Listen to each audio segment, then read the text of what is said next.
What if I told you the Israel-Palestine conflict dominating headlines today is just a family feud between two brothers that has raged for over 3,000 years? The Israel-Palestine conflict goes all the way back to Abraham, the father of nations, and his two sons, Isaac and Ishmael. Their struggle set the stage for a battle over the promised land that has never truly ended. The Bible provides us with astonishing insight into this age-old conflict, tracing the journey from God's covenant with Abraham to the establishment of modern Israel and the continuing fight over the same sacred ground. In this video, we'll dive deep into the 3,000-year history of the Israel-Palestine conflict, uncovering how biblical prophecies, ancient rivalries, and religious significance have all played a part in shaping this ongoing struggle. Whether you're familiar with the Bible or not, you'll discover the surprising roots of this conflict and learn how it has evolved from ancient times to the present. Stay with me, because the revelations from the Bible about this conflict may change everything you thought you knew about the Israel-Palestine dispute. The roots of the Israel-Palestine conflict can be traced all the way back to Abraham, the patriarch of both the Jewish and Arab nations. According to the Bible, Abraham was called by God to leave his homeland and journey to Canaan, where God promised him that his descendants would inherit the land. In Genesis 15:18-21, God made a covenant with Abraham, promising him a vast territory. To your descendants I give this land, from the Wadi of Egypt to the great river, the Euphrates. This land would later be known as Israel, but the question remained, who would inherit it? Abraham had two sons, Ishmael, born to Hagar, an Egyptian slave, and Isaac, born to his wife Sarah. The birth of these two sons created a family rift, one that would set the stage for centuries of conflict. Though Ishmael was Abraham's firstborn son, God chose Isaac as the heir to the covenant. Genesis 17:19. God promised that through Isaac, the chosen people of Israel would come. This decision created a divide. The descendants of Isaac would become the Israelites, and the descendants of Ishmael would become the Arab peoples. This sibling rivalry laid the groundwork for the modern-day conflict between Jews and Palestinians. From a biblical perspective, the conflict is about inheritance, not just of land, but of spiritual legacy. The tension between the descendants of Isaac, the Jews, and Ishmael, the Arabs, is seen as the root of the Israel-Palestine struggle for the land promised to Abraham. The concept of the Promised Land is central to understanding the Israel-Palestine conflict. After God chose Isaac over Ishmael, the descendants of Isaac, later known as the Israelites, became the chosen people who would inherit the land of Canaan, which eventually became Israel. After the Exodus from Egypt, under the leadership of Moses, the Israelites journeyed for 40 years through the wilderness before entering the Promised Land. Under Joshua's leadership, they conquered the land of Canaan and divided it among the 12 tribes of Israel. In the Bible, God specifically outlines the borders of the Promised Land, which includes modern-day Israel, Palestine, and parts of Jordan, Lebanon, Syria, and Egypt. This territory was seen as the eternal inheritance of the Israelites, with Jerusalem serving as the heart of their religious and political life. However, the Palestinians, who are primarily Arab Muslims, also have deep connections to this land. Many Palestinians trace their ancestry back to Ishmael, and thus they see themselves as the rightful heirs to the land promised to Abraham. In their view, the land of Palestine has always been home to Arab peoples long before the establishment of the modern state of Israel in 1948. This conflicting claim to the land is one of the core issues fueling the modern-day Israel-Palestine conflict. From a biblical perspective, The Israelites were promised this land by God himself. But the Palestinians, descending from Ishmael, also see the land as their birthright. After the conquest of Canaan, the 12 tribes of Israel formed a loose confederation of tribes. Over time, the Israelites demanded a king, and Saul became the first king of Israel. After his death, David, from the tribe of Judah, became king and established Jerusalem as the capital of Israel. His son Solomon built the first temple in Jerusalem, solidifying the city's place as the spiritual center of the Jewish people. But after Solomon's death, the kingdom split into two: the northern kingdom of Israel and the southern kingdom of Judah. The northern kingdom eventually fell to the Assyrians in 722 BC, and the southern kingdom of Judah was conquered by the Babylonians in 586 BC. The destruction of Jerusalem and the temple led to the Jewish exile, marking a significant turning point in the history of the Israelites. During this time, Jerusalem and much of the land of Israel was under foreign occupation. The Israelites, now dispersed throughout the Babylonian Empire, longed to return to their homeland and rebuild their temple. This period of exile fostered a deep connection between the Jewish people and the land of Israel, which is reflected in biblical prophecies about the eventual restoration of Israel. The Babylonian exile set the stage for centuries of foreign rule over the land of Israel. From the Persians to the Greeks to the Romans, the land that the Israelites once ruled became a battleground for empires. And yet, the Jewish people held on to the promise that one day they would return to their homeland and be restored as a nation. The next major shift in the Israel-Palestine conflict came under Roman rule. In 63 BC, the Romans took control of Judea, which included Jerusalem. It was under Roman occupation that Jesus Christ was born, and the religious landscape of the region was about to change forever. During the time of Jesus, Jerusalem remained the heart of Jewish religious life. The Second Temple stood as a symbol of God's presence with his people, and Jews from around the world made pilgrimages to the holy city. However, the Roman occupation led to growing resentment among the Jews, many of whom longed for a Messiah who would overthrow their oppressors and restore the kingdom of Israel. But when Jesus came, he preached a different message. Rather than leading a political revolt, Jesus called for a spiritual kingdom. His message transcended national boundaries and focused on the kingdom of God, rather than the kingdom of Israel. After Jesus' crucifixion and resurrection, his disciples spread his message throughout the Roman Empire, and Christianity began to grow. However, tensions between the Jews and Romans continued to escalate, leading to the Jewish revolt in AD 66. The Romans crushed the rebellion and destroyed Jerusalem in AD 70, including the Second Temple. The destruction of the temple was a devastating blow to the Jewish people, and many were forced into exile once again. For the next 2 millennia, Jews lived in diaspora with no homeland of their own. During this time, the land of Israel, now part of the Roman Empire, became home to a growing population of Arabs, who would later adopt Islam as their religion after the rise of Muhammad in the 7th century.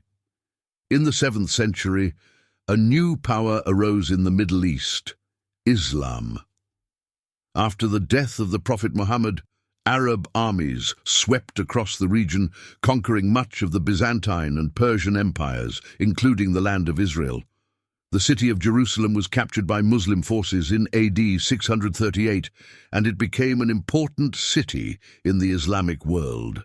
For the Muslims, Jerusalem was not only significant because of its connection to Judaism and Christianity, but also because of its association with the Prophet Muhammad's night journey, during which Muhammad is said to have ascended to heaven from the Dome of the Rock.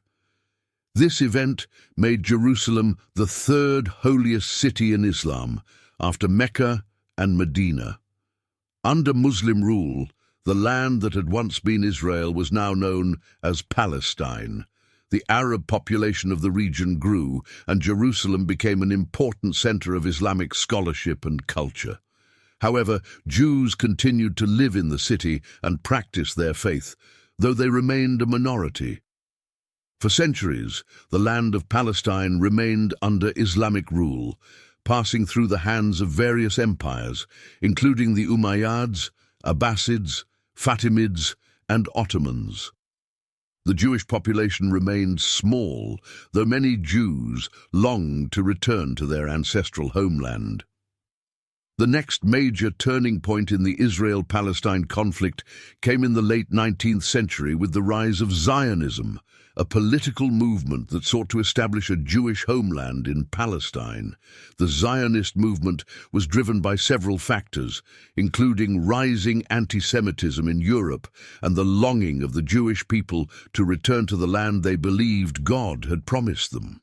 The birth of Zionism marked the beginning of a new chapter in the Israel-Palestine conflict. The movement was founded by Theodor Herzl, a Jewish journalist from Austria-Hungary, who believed that the only solution to Jewish persecution was the establishment of a Jewish state. Herzl's vision resonated with Jews across Europe, many of whom faced increasing hostility and violence, especially in Russia and Eastern Europe, where pogroms, violent riots against Jews, were common. In 1897, Herzl organized the first Zionist Congress in Basel, Switzerland, where the goal of establishing a Jewish homeland in Palestine was formally declared. This goal was based on the belief that Palestine was the ancestral homeland of the Jewish people, and that they had a biblical right to return and reclaim it. At the time, Palestine was under the control of the Ottoman Empire, and its population was predominantly Arab Muslim, with small communities of Christians and Jews. Despite the Arab majority, the Zionist movement began encouraging Jewish immigration to Palestine, and by the early 20th century, thousands of Jews were moving to the region. However, the growing Jewish presence in Palestine led to tensions with the Arab population, who saw the Jewish immigrants as a threat to their land and way of life. These tensions would only increase in the years to come as both Jews and Arabs began to lay claim to the land of Palestine. The First World War, 1914 to 1918, had a profound impact on the future of Palestine. During the war, the Ottoman Empire sided with Germany, and by the end of the war it had been defeated and its territories were divided among the victorious Allied powers. Palestine came under the control of Britain, which was given a mandate by the League of Nations to administer the territory. One of the most significant developments during this period was the issuance of the Balfour Declaration in 1917. In this declaration, the British government expressed its support for the establishment of a national home for the Jewish people in Palestine. The declaration was a major victory for the Zionist movement, but it also fueled anger and resentment among the Arab population, who feared that Jewish immigration would lead to the loss of their land. The British mandate in Palestine lasted from 1920 to 1948, and during this time, Jewish immigration to the region increased dramatically. The Zionist movement worked tirelessly to build Jewish settlements, establish infrastructure, and prepare for the eventual creation of a Jewish state.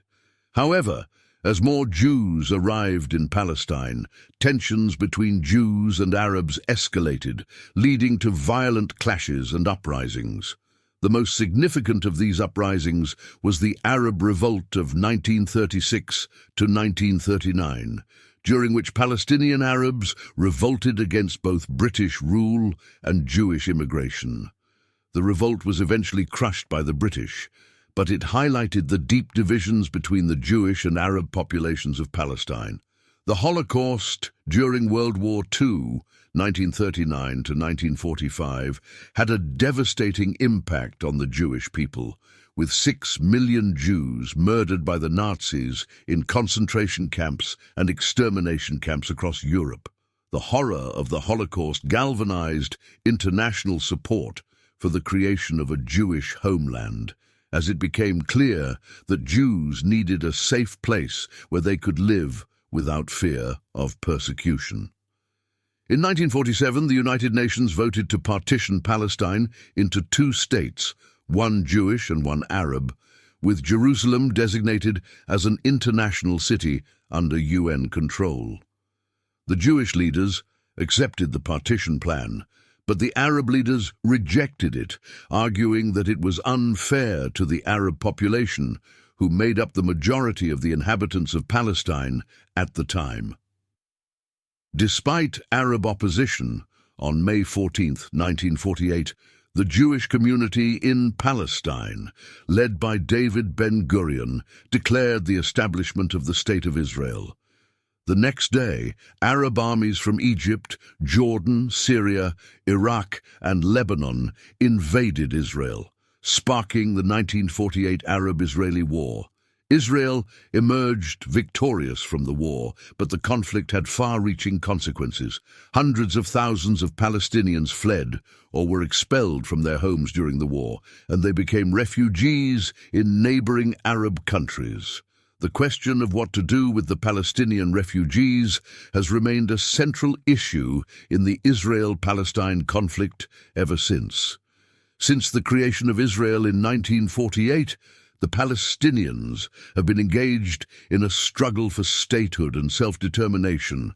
The West Bank, Gaza Strip, and East Jerusalem, which were intended to be part of the Arab state in the UN partition plan, were occupied by Israel after the 1967 Six-Day War. The Israeli occupation of these territories has been a major source of tension in the Israel-Palestine conflict. The Palestinians, led by the Palestine Liberation Organization, PLO, and later by Hamas in Gaza, have sought to establish an independent Palestinian state with East Jerusalem as its capital. However, efforts to achieve a two-state solution have repeatedly failed, and the conflict continues to this day. The situation has been further complicated by the construction of Israeli settlements in the West Bank, which are considered illegal under international law, but which Israel continues to build. These settlements have created a patchwork of Israeli-controlled areas within the West Bank, making it difficult to create a contiguous Palestinian state. The conflict has led to multiple wars, uprisings, known as intifadas, and peace efforts, including the Oslo Accords in the 1990s and various international initiatives. Yet, the core issues, borders, refugees, settlements, and the status of Jerusalem, remain unresolved. For many Christians, the Israel-Palestine conflict is not just a political issue, but also a matter of biblical prophecy. The Bible contains numerous prophecies about the land of Israel, the Jewish people, and the end times, leading some to believe that the modern-day conflict is part of God's plan for the fulfillment of prophecy. One of the most cited prophecies is found in Ezekiel 36-37, where God promises to restore the land of Israel and bring his people back from exile. Many Christians believe that the creation of the modern state of Israel in 1948 was a fulfillment of this prophecy, and that the ongoing conflict is a sign that we are living in the last days. Other prophecies, such as the War of Gog and Magog in Ezekiel 38-39, describe a future invasion of Israel by a coalition of nations, which some believe includes modern-day Iran and Russia. This war is seen as a precursor to the second coming of Christ and the establishment of God's kingdom on earth.